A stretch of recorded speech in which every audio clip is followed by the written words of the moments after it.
అందరికీ నమస్కారం అండి.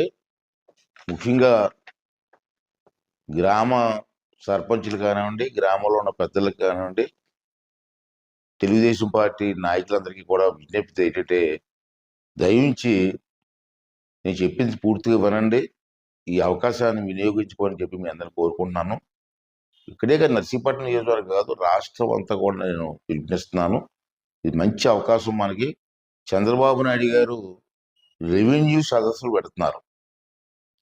అది రేపు 6వ తారీఖు నుంచి, ఈ నెల 6వ తారీఖు నుంచి వచ్చే నెల 8వ తారీఖు వరకు ఈ రెవెన్యూ సదస్సులు జరుగుతాయి.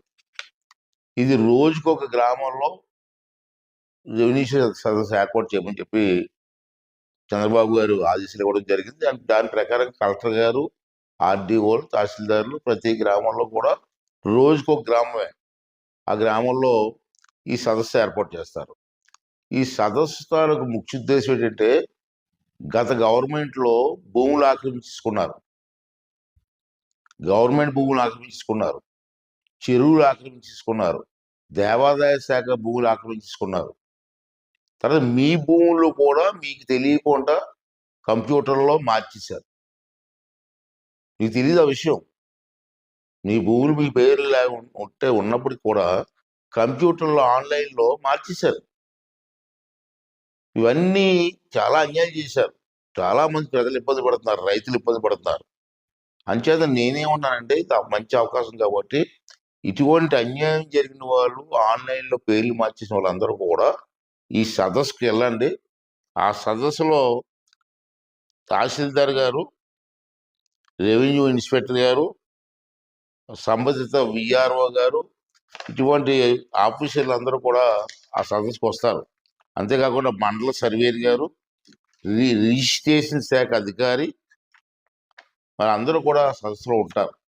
అంచేది మీకు జరిగిన అన్యాయాన్ని ఒక కాగితం మీద రాసి వివరంగా రాయండి.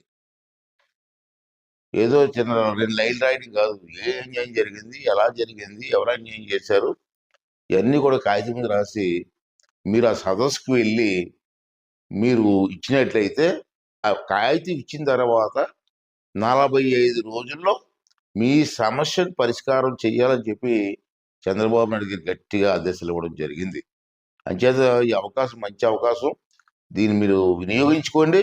అశ్రద్ధ చేయొద్దు. తర్వాత వచ్చి నేను పెట్టలేదు సార్, చేయలేకపోయింది సార్ అంటే మేమేం చేయలేము.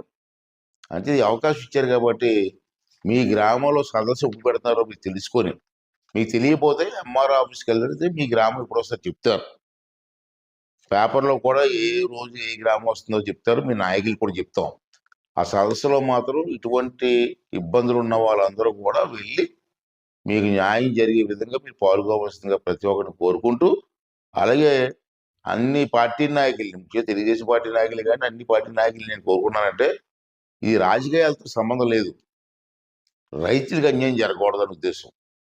అంచేత నాయకులు కూడా మీ గ్రామంలో ఎవరైనా అన్యాయం జరిగితే వాళ్ళని తీసుకొని వెళ్ళి ఆ సమస్య పరిష్కారం చేయడం కోసం నాయకులందరూ కూడా ప్రయత్నం చేయాలని చెప్పి మీ అందరికీ మనవి చేస్తూ మీ సెలవు తీసుకుంటున్నానండి. థ్యాంక్ యూ అండి. Thank you very much.